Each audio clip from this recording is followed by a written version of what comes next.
Les amis, bonjour et bienvenue à tous. Le PSG a encore subi une remontada, cette fois-ci face au Real. Et franchement, quand j'ai vu ce qu'on a fait à l'aller, c'est-à-dire avec un but de Mbappé, quand on a complètement dominé le Real Madrid, quand on a attaqué le match retour, j'étais confiant. Je me suis dit, on va encore les dominer, on va gagner, on va se qualifier. Mais juste avant que le match commence, je me suis rappelé d'une chose. Attention car le PSG peut retomber extrêmement rapidement à ses travers. Et même si Mbappé a mis un but somptueux, on a eu une erreur de Donnarumma et tout d'un coup Benzema a surgi et on peut le dire clairement a fracassé le PSG. Le PSG a complètement sombré, le PSG est complètement retombé dans ses travers. Et du coup pendant 3 jours je me suis demandé juste pourquoi. Pourquoi le PSG a aussi vite sombré? Sans caractère, sans envie. Et surtout, même si tu perds 1-0 et que tu es encore qualifié, comment le PSG a totalement perdu l'avantage?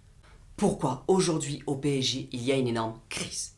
Et tout est prêt à s'effondrer. Vous l'avez vu encore dimanche, il y a eu beaucoup de sifflets de la part des supporters. Je sais que certains d'entre vous se posent aussi la question, qui est à l'origine de cette remontada? Et surtout, pourquoi il y a eu cette fameuse remontada? Je vais tout vous expliquer. Restez bien évidemment juste après l'introduction.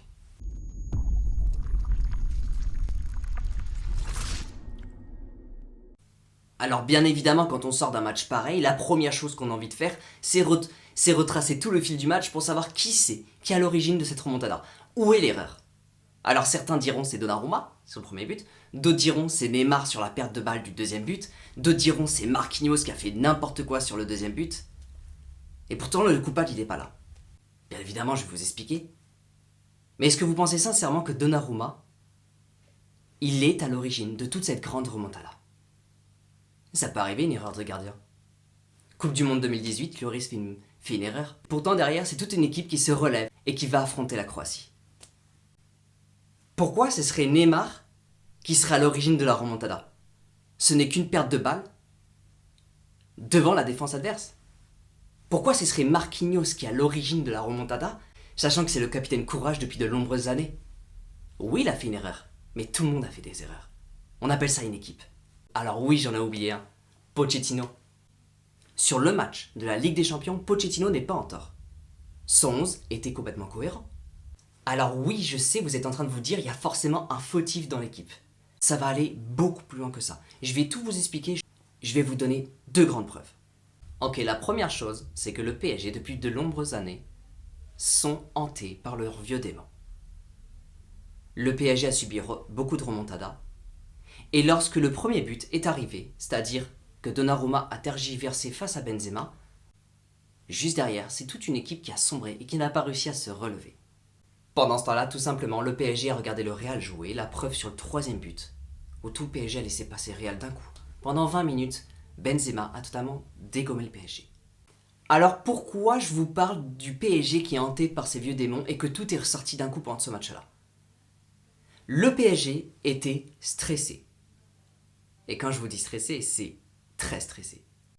Je vais prendre un léger exemple pour vous expliquer vraiment ce qui s'est passé. Est-ce que ça vous est déjà arrivé d'être sur votre lieu de travail? Vous travaillez bien, vous savez exactement ce que vous avez à faire. Mais d'un coup, vous avez votre manager, votre patron ou quelqu'un qui vous supervise, qui vient à côté de vous et qui vous regarde fixement et qui regarde ce que vous êtes en train de faire. Qui regarde le travail que vous êtes en train de fournir. Si ce manager a un minimum de charisme ou de caractère ou qu'il a tendance un petit peu à vous faire stresser, vous avez tendance à ne plus savoir quoi faire, mais surtout, vous ne savez plus le faire. Et bien, c'est exactement ce qui s'est passé mercredi soir face au Real.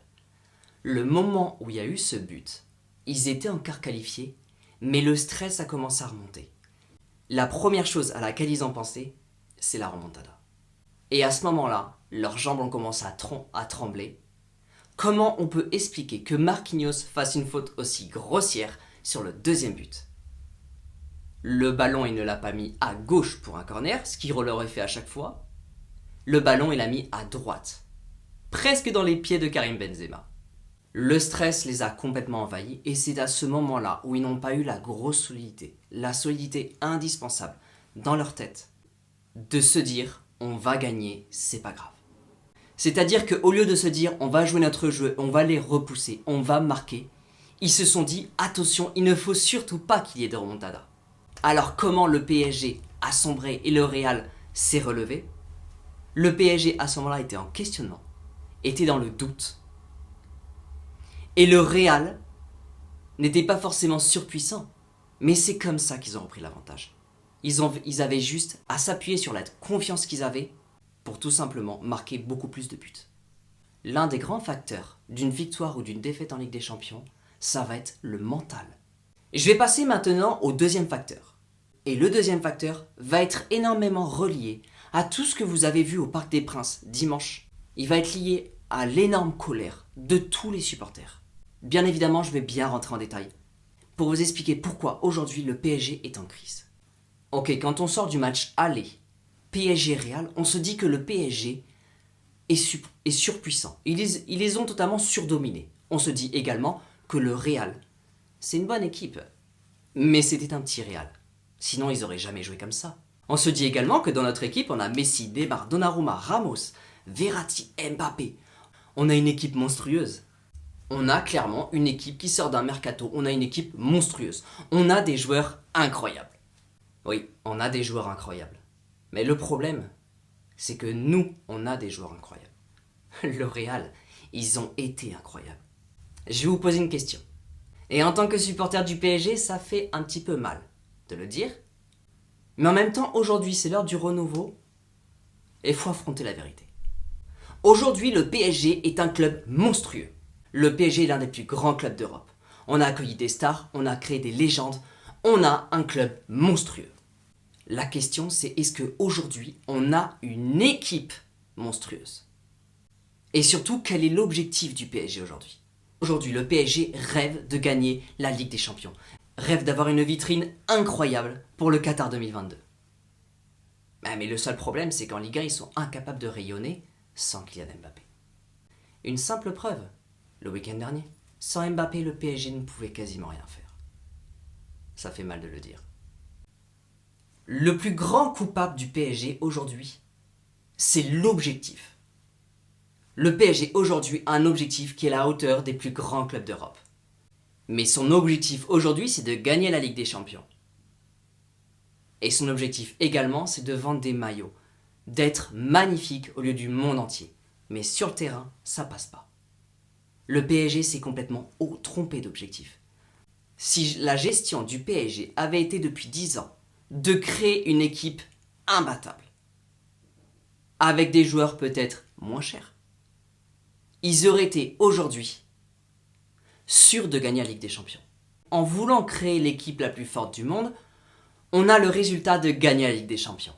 En voulant créer la plus belle vitrine du monde, on crée une équipe magnifique, mais qui n'est pas sûre de pouvoir jouer ensemble. Créer une équipe de foot demande beaucoup de temps, demande du sacrifice, de la patience et surtout beaucoup d'écoute. Vous savez, il y en a beaucoup qui m'envoient des messages en disant « Le PSG détruit des joueurs ». Est-ce que vous pensez aujourd'hui sincèrement que les personnes qui disent ça ont tort à 100%? Qui était Neymar avant d'arriver au PSG? Neymar était dans les 3 meilleurs joueurs du monde. Aujourd'hui, Neymar n'a plus le même niveau. Pourquoi il n'a plus le même niveau? Est-ce que vous pensez sincèrement que Neymar aujourd'hui a envie d'avoir ce niveau-là? Non. Donc vous ajoutez cette envie au PSG de faire une belle équipe, et attention, pas une forte équipe. Vous ajoutez à ça le stress des médias français. Vous y ajoutez une direction qui veut absolument la Ligue des Champions sur des joueurs qui ne savent pas extrêmement bien jouer ensemble, où la cohésion n'est pas incroyable, avec peut-être un coach qui est mort de trouille avec tout le stress qu'il y a au PSG et qui a envie de partir. Vous y ajoutez des joueurs qui ne savent même pas comment faire, qui ne sont même pas sûrs de vouloir être là à 300%. Pourquoi? Parce qu'il y a une boule de stress à l'intérieur du club lui-même. Donc tout part en pagaille. Mais la direction tout en haut reprend toutes les personnes qui sont sur le point de partir, les remet ensemble et leur dit « Vous avez intérêt à gagner la Ligue des Champions cette année ». Je vais vous donner une simple preuve. Il y a 2 personnes qui sont parties du PSG très récemment. Thiago Silva et Thomas Tuchel. Les 2 ont gagné la Ligue des Champions l'année d'après. Thomas Tuchel, avant de partir du PSG, avait totalement maigri, était totalement sur les nerfs, était bourré de stress. Si le PSG veut demain remporter la Ligue des Champions, il va falloir qu'il revoie complètement son objectif. C'est-à-dire de aujourd'hui, créer une vraie équipe de football. Il nous faut un vrai coach avec une vraie équipe, avec une direction qui soit capable de les pousser dès la Ligue 1. Il faut que leur objectif soit à court terme. Plus les objectifs à court terme seront validés, plus l'accès aux objectifs lointains sera facile d'accès. Il faut que le PSG apprenne à jouer ensemble. Il faut que le PSG soit content de jouer ensemble. Arrive à se transmettre toute la synergie, arrive à se transmettre la cohésion d'équipe. Qu'ils arrivent à se connaître sur les moindres détails. Qu'ils aient envie de jouer ensemble. Dès qu'on aura une vraie équipe, les matchs en Ligue 1 s'enchaîneront tout seuls. Les victoires s'enchaîneront toutes seules. Et c'est surtout que quand on sera en Ligue des Champions, avec un énorme stress, et quand on fera une erreur qui amènera un but de casquette, on n'aura plus peur. Le stress, on arrivera enfin à le canaliser ensemble, et on ira enfin tous dans la même direction. Car l'équipe aura l'habitude de jouer ensemble, et surtout se combattre ensemble, et communiquer.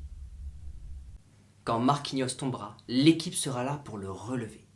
Donc ma question aujourd'hui, elle va être super simple.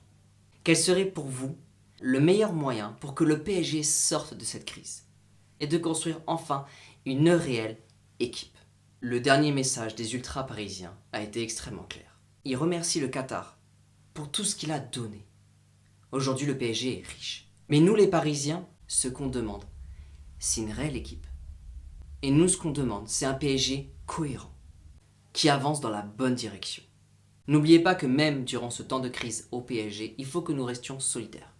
Les amis, merci sincèrement d'avoir regardé la vidéo jusqu'à la fin. J'espère sincèrement que ça vous a plu. Encore une fois, j'ai essayé d'être le plus objectif possible. Si jamais ce contenu vous a plu, n'hésitez pas de mettre un like pour le référencement de la chaîne, c'est super important. Et si jamais vous n'êtes pas d'accord avec ma vision des choses, n'hésitez pas à me le dire dans les commentaires pour qu'on puisse en débattre ensemble. Les amis, merci beaucoup d'avoir regardé cette vidéo. Je vous souhaite une très bonne journée. N'oubliez pas, prenez soin de vous. Et ici c'est Paris.